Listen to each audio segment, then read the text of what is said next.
Assalamualaikum warahmatullahi wabarakatuh. Alhamdulillah wa syukrulillah ala ni'matillah. Wassalatu wassalamu ala rasulillah Sayyidina Muhammad ibn Abdillah wa ala alihi wa sahbihi wa mawala. La hawla wa la quwata illa billah. Wa qala Allah ta'ala fi kitabil karim warattilil qur'ana tartila. Sadaqallah wa sadaqa Rasulullah sallallahu alaihi wasallam. Para pemirsa Nabawi TV yang senantiasa dirahmati Allah Subhanahu wa taala, kita bertemu kembali dalam program pesantren Nabawi dengan tema mengaji Al-Qur'anul Karim. Yang pada kesempatan ini, para pemirsa sekalian, kita akan membahas tentang makhorijul huruf atau tempat keluarnya huruf.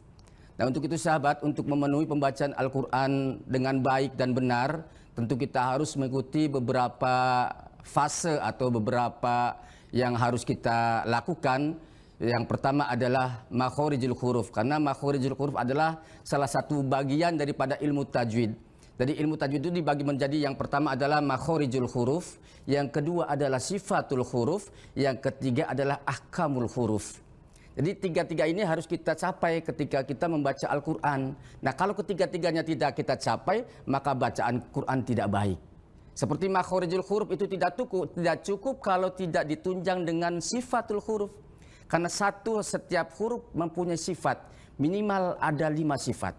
Nah, untuk itu sahabat, para pemirsa Nabawi TV yang dirahmati Allah Subhanahu wa taala, maka untuk itu kita coba dengan materi yang pertama ini adalah kita akan menjelaskan tentang makhorijul huruf. Apa sih makhorijul huruf?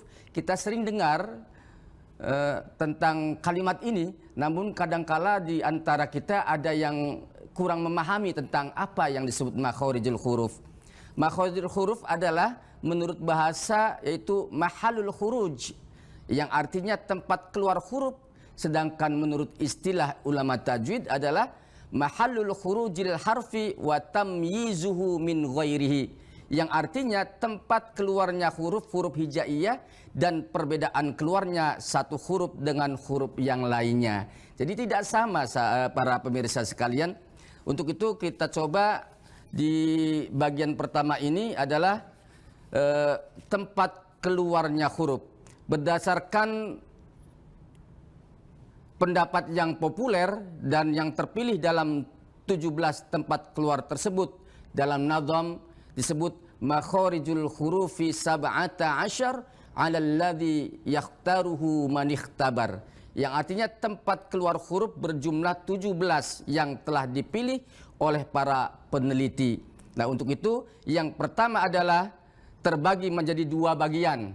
Jadi makhorijul huruf itu dibagi menjadi 2 bagian. Yang pertama adalah huruf muqaddar, yang artinya tempat keluarnya tidak tertentu, tidak pasti, seperti makhraj al-jauf. Nah, untuk itu kali ini kita akan menjelaskan bagaimana makhraj al-jauf itu. Nanti kita sama-sama kita kaji bersama.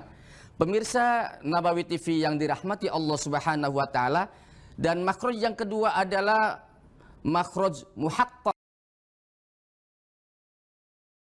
Warahmatullahi wabarakatuh. Alhamdulillah wa syukrulillah ala ni'matillah. Wassalatu wassalamu ala rasulillah Sayyidina Muhammad ibn Abdillah wa ala alihi wa sahbihi wa mawala. La hawla wa la quwata illa billah. Wa qala Allah ta'ala fi kitabil karim warattilil qur'ana tartila. Sadaqallah wa sadaqa Rasulullah sallallahu alaihi wasallam. Para pemirsa Nabawi TV yang senantiasa dirahmati Allah Subhanahu wa taala, kita bertemu kembali dalam program pesantren Nabawi dengan tema mengaji Al-Qur'anul Karim. Yang pada kesempatan ini, para pemirsa sekalian, kita akan membahas tentang makhorijul huruf atau tempat keluarnya huruf. Nah, untuk itu sahabat, untuk memenuhi pembacaan Al-Qur'an dengan baik dan benar, tentu kita harus mengikuti beberapa fase atau beberapa yang harus kita lakukan. Yang pertama adalah makhorijul huruf, karena makhorijul huruf adalah salah satu bagian daripada ilmu tajwid. Jadi ilmu tajwid itu dibagi menjadi, yang pertama adalah makhorijul huruf, yang kedua adalah sifatul huruf, yang ketiga adalah ahkamul huruf. Jadi tiga-tiga ini harus kita capai ketika kita membaca Al-Quran. Nah kalau ketiga-tiganya tidak kita capai, maka bacaan Quran tidak baik. Seperti makhorijul huruf itu tidak cukup kalau tidak ditunjang dengan sifatul huruf. Karena setiap huruf mempunyai sifat, minimal ada 5 sifat. Nah untuk itu sahabat para pemirsa Nabawi TV yang dirahmati Allah Subhanahu wa Ta'ala, maka untuk itu kita coba dengan materi yang pertama ini adalah kita akan menjelaskan tentang makhorijul huruf. Apa sih makhorijul huruf? Kita sering dengar tentang kalimat ini, namun kadangkala di antara kita ada yang kurang memahami tentang apa yang disebut makhorijul huruf. Makhorijul huruf adalah menurut bahasa yaitu mahalul khuruj, yang artinya tempat keluar huruf, sedangkan menurut istilah ulama tajwid adalah mahallul khurujil harfi wa tamyizuhu min ghairihi, yang artinya tempat keluarnya huruf hijaiyah dan perbedaan keluarnya satu huruf dengan huruf yang lainnya. Jadi tidak sama para pemirsa sekalian.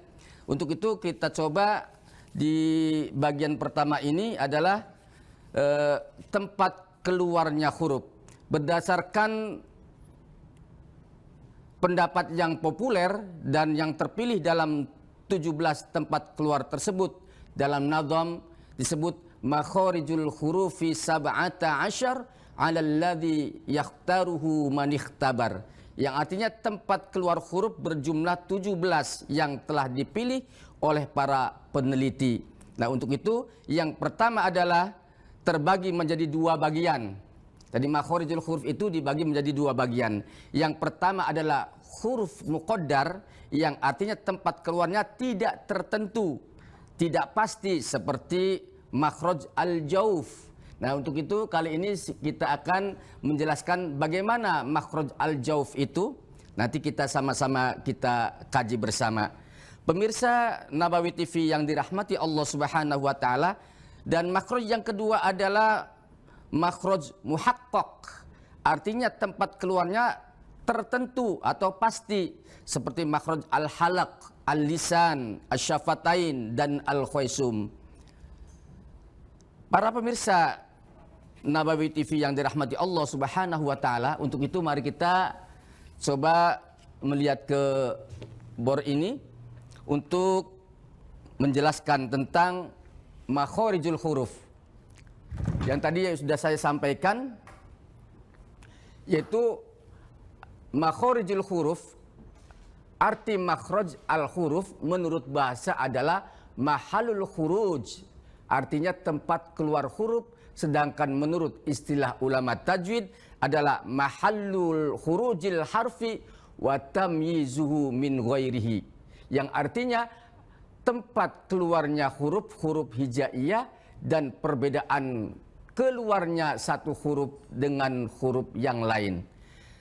Nah tadi saya sudah jelaskan tentang hal ini. Untuk itu kita mari simak tentang makhraj yang pertama adalah al-jauf.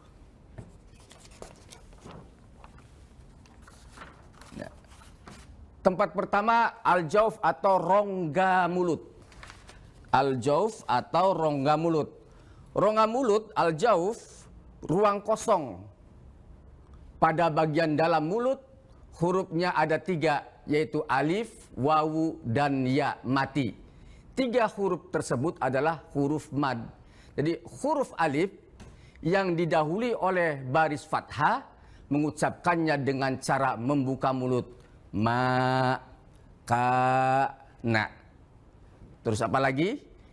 Yaku, na, fi, na. Jadi semua makhraj yang huruf-huruf atau kalimat yang panjang atau disebut mad itu namanya al-jauf. Al-jauf ini artinya huruf yang tidak tertentu tempatnya. Kalau huruf itu tipis, maka melafalkannya dengan tipis.